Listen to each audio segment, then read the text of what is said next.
In today's workout, I did some chest, back, and legs, along with some mobility at the end. I'm recording this after the workout, but right before I enter the sauna.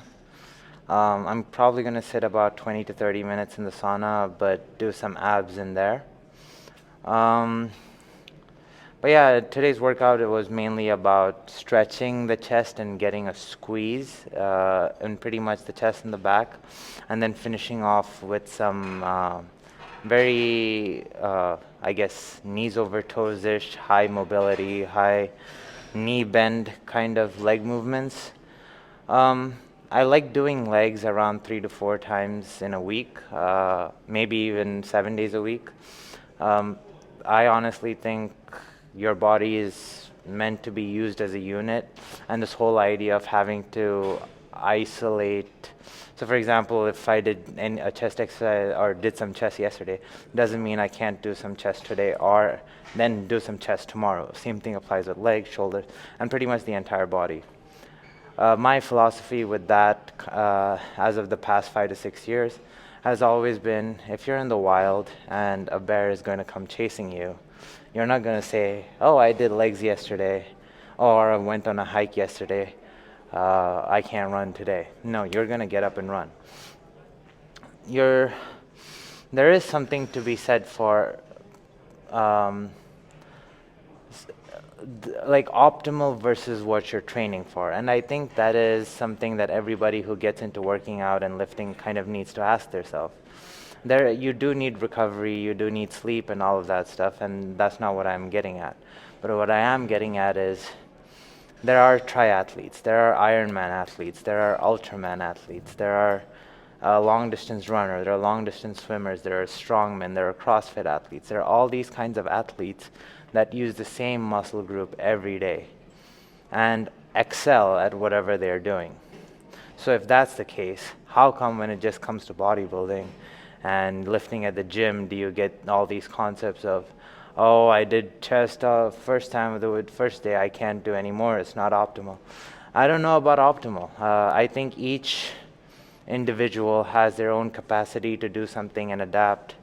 And I also think that capacity to adapt can be built up over time.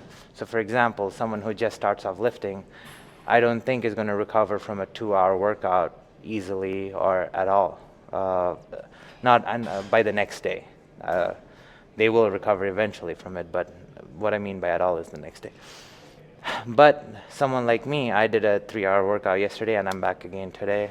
And I'm already at around 2 hours and 10 minutes, 2 hours and 10 minutes of this workout. Then I'm going to go and sit in the sauna. It's going to be another 30 minutes. And I'll recover from this just fine. And I'll be back again tomorrow. But that wasn't necessarily the case for me when I started lifting 12 years ago. So don't get too caught up in what's optimal or what someone tells you is optimal. Don't get caught up in what someone tells you what the truth is or what is right.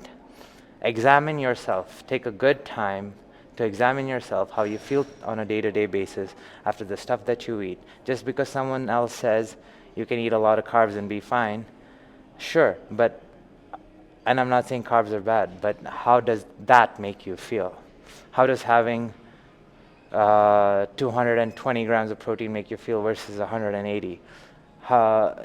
Each person is going to have a general similarity, but there is going to be a lot of uniqueness. People do have food allergies. People do have certain things that they don't necessarily sit well with. They have certain exercises that they do, like for example the bench press, because everyone else does it, and not because it necessarily feels good on their shoulder. Don't do things because other people told you to do them. And like even what I'm saying, like take whatever I'm saying with a grain of salt. Maybe experiment with some of the things, maybe don't. Maybe if you're getting good results with whatever you're doing now, and so be it, then keep doing what you're doing. That's exactly the point. The point is no one has all the answers, and don't treat anyone like they have all the answers. Anyway, that was just a little rant before I go into the sauna. Let's fast forward to the first working set of the workout now. So for the first working set of today's workout, I'm doing like a triset two back movements, one chest movement. The chest movement is sandwiched in between the two back movements. But yeah, this is what that looks like. I like doing one arm pull downs on the fly machine. I'm sure it's not only a fly machine, but what I like about this the most is that the weight stacks are separate.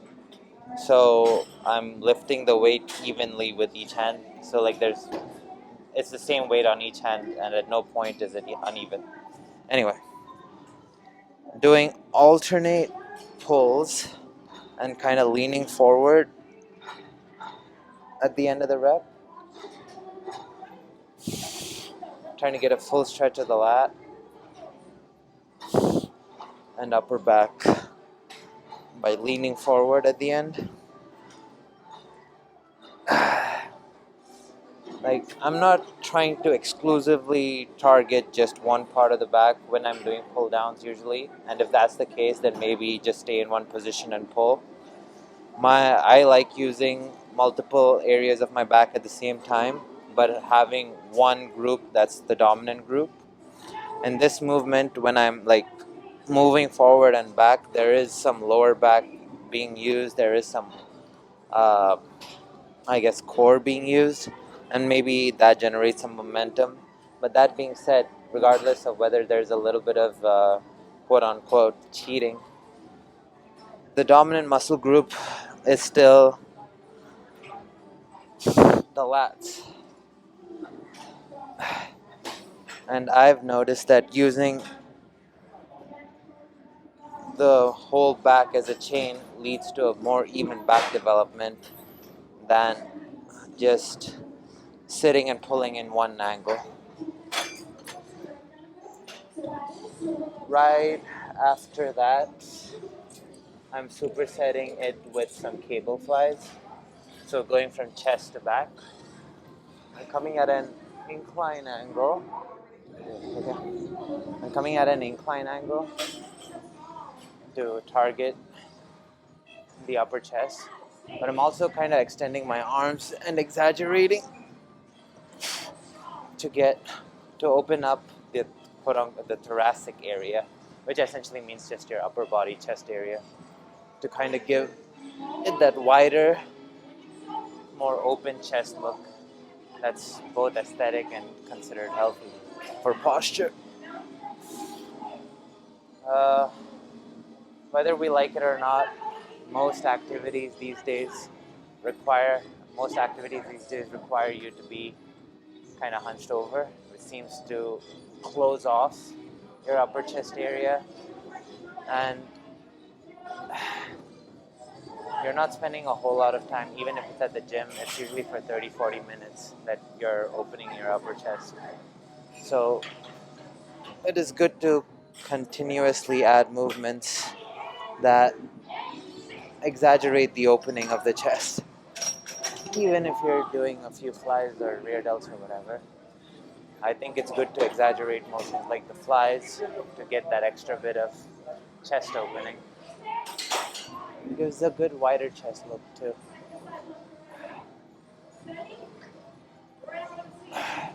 Really exaggerating the stretch and holding it for a second to get 10 reps. And then finally, I'm finishing off with some mid-back pull downs.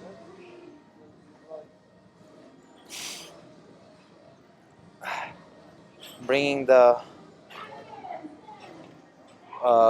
cable down in a neutral grip. The neutral grip seems to activate the middle back a lot better than any other grip for me. So, yeah. 10 reps minimum, or you can go a little over and try to hit failure. For the second exercise, I'm doing, starting off with chest flies, so this one just a superset. I'm going on a flatter angle, kind of to get a different angle of the chest. Kind of going by different angles. Inclined, flat, I'll probably do some bottom after this. Only makes sense. Kind of the same as the first exercise. exaggerating that stretch, really trying to open up my upper chest and waiting there for a second. And well, playing around with the angle at which my wrist is too. Like I feel different areas of my chest get activated as I do that. And again, I'm going to take a really long time doing these 10 reps. I want to really stay in that stretched position and open up my chest and really feel each striation or every striation that I possibly can on each rep.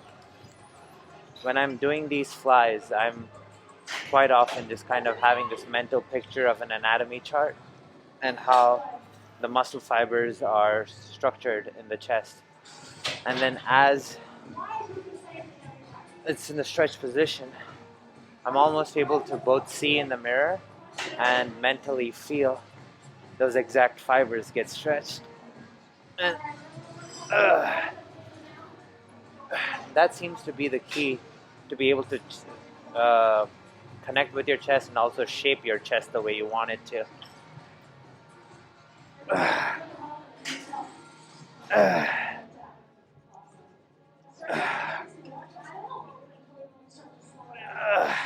And when the stretch gets too hard to hold, then I'll bang out a few reps that are fast paced. And then I'm supersetting that with a mid back row. Let me move this further back. Yeah, so I'm supersetting it with a mid back row. So unlike the first exercise where I was kind of moving with the weight and building that whole chain of muscle, here I'm holding it in place and then trying to pull the cable into the bottom, trying to really activate the lower lat and the Christmas tree area. And by holding it in place, the isometric on the alternate, I'm really able to focus on that flexing aspect of the lower lat that gives you the lines in the Christmas tree area. Going till failure. The music from the cycling room is extremely loud. I hope the audio is being picked up all right. But yeah, that's the second working, our second exercise, second superset, combination, whatever. And yeah, let's see what happens next. Now I'm waiting for a decline. What are you doing here? Happy New Year! Cocksucker! I haven't seen you in a while. Happy New Year. Happy New Year, buddy. What is this? What's this sexy boy? All the weight as bottom as possible, and expanding my chest at the bottom, further my chest as much as possible. Taking my time to stretch between reps. What's this sexy guy? Yeah, big stretch.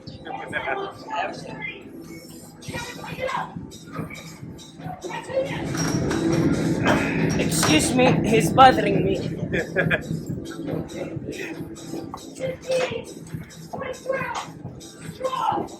I'm flashing. As you guys might have noticed, the audio got a little weird in the previous clip. And then as I was editing, I noticed that the audio from like here on out, at least till the mobility part, is kind of weird. Anyway, after the previous set, I did alternating rows. Um, and then after that, after I was done with three angles of like chest back, I went into some landmine squats. I like doing legs often. I've said it, like, I think I said it in the beginning of the video. Anyway, uh, holding the landmine in like a goblet stance almost, but with my toes on the floor, so I'm squatting on my toes. This allows me to get a full knee bend, which recruits the most muscle fibers of the quad. And ever since doing this, I've been noticing a lot better separation in my quads compared to before. So before, even though I would squat a lot heavier on the barbell, I didn't notice as good quad development as I notice now since I've started incorporating deep knee bend squats. In this set, you'll notice that I was holding the bar on the side. Uh, the reason was I was just feeling a little uncomfortable holding it in the middle. So if I feel that way, I'll instead just hold it on the side and get my reps, and I'll evenly distribute the reps. So in this case, I did 5 on one side, and then switched mid set and did 5 the other side. Um, I still don't necessarily notice too much of a difference in how the quads are recruited when I do squats this way versus just holding it in the center. But I do feel like a little difference in the core area where there is compensation going on um, around the trunk area to make up for the offset load. But yeah, this was the second exercise, or uh, no, first leg exercise. And yeah, for the second thing, I did staggered landmine squat. Again, kind of keeping with the theme of unilateral work. But one of the things I did was do 20 reps of squat, and I used 4 different stances. So the first stance is with the bar, with the landmine on one shoulder, and then um, I guess the first that I use in this is right leg forward, left leg back. Then do 5 squats in that position with the stagger stance, and I'm also staying on my toes. And then once I get 5 reps of that, I switch legs while keeping it on the same side, and then get 5 reps again. And then once I'm done with the 5 reps, I switch sides and switch legs, and then get 5 reps, and then I just switch legs again and get 5 reps. This just makes sure that I am able to. Well, I like doing stagger squats and I'm holding it on one side, but I don't want to. Like, I'm trying to even it out. I'm trying to make sure I get accustomed to holding it on either shoulder uh, while squatting with either leg back. Any combination of it. I don't know. It just makes me more content. Anyway, the audio gets better from here on out, so that's it for the voiceover. So the first thing I'm doing for mobility is cable good morning superset with ATG split squats. I like supersetting these movements because the cable good morning kind of loosens the hips from the back, and the ATG split squat loosens the hips from the front. And so what ends up happening when you superset both of these is that your hips end up feeling really loose. With the cable good mornings, I'm trying to place my legs as wide apart as possible, and then toes pointed out, and then slowly sinking, kind of tucking my stomach in, and then leaning slowly, letting the cable pull me forward.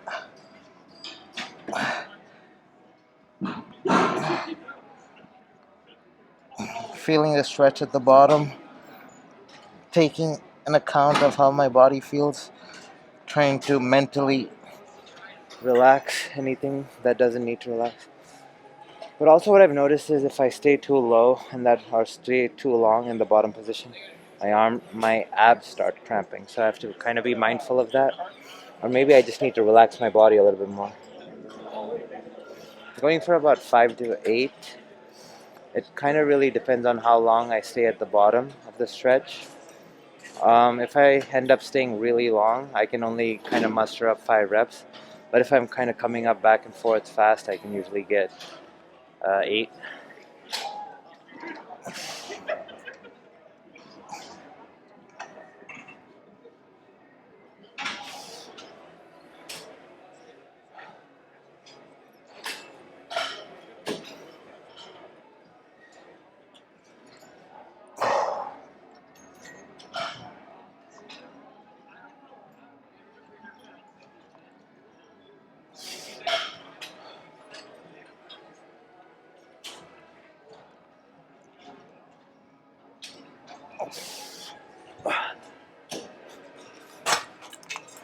And then the ATG split squats kind of look like this.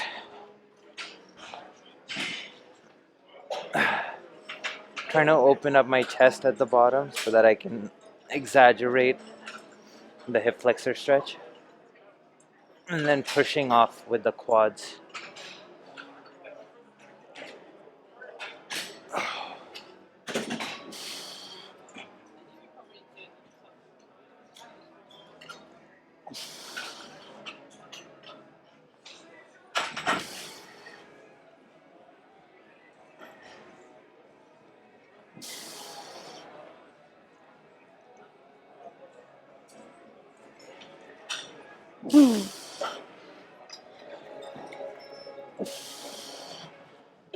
As you guys will probably notice, my right side is much more comfortable pressing, but a lot more uncomfortable stretching, and then vice versa. So thought I'd do some posing as well at the end. Thought I had a really good pump, although I drank a lot of water, so I think my stomach is kind of pressing out. Also, my upper abs were kind of cramping towards the end of mobility, so I don't know. Yeah, I think my chest and shoulders are...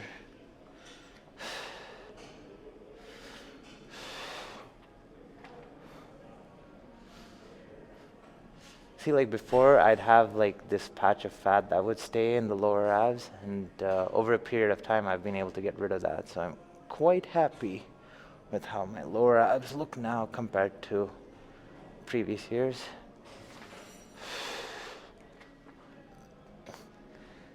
And this is a pose that I've kind of discovered recently that makes me look huge.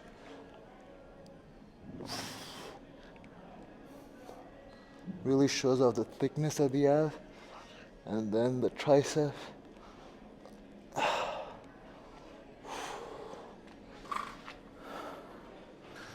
And then also before I'd be super conscious about showing this side of my abs, but I think on my left side. But now I think ever since doing a lot of unilateral work, my left side's catching up, and kind of really liking how it looks from that side too. And let's do a little leg check.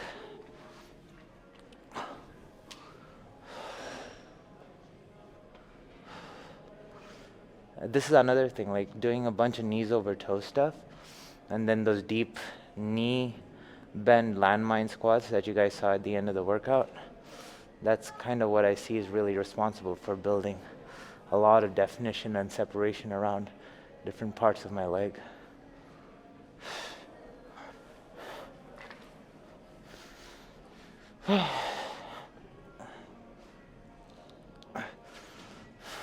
But yeah, that's a little update. I haven't been doing as much cardio as I should be doing. I don't know, there's just something about the winter weather. It just makes me a little lazy, but I don't know, I say these things and then I look back at my workouts and they're intense as fuck, so I don't know. Maybe it's all in my head. Plus I'm gonna sit in the sauna for about 30 minutes. I think that's pretty intense. Maybe it's just the water. It's probably just the water. But yeah, that's all for today's video. See you guys in the next one.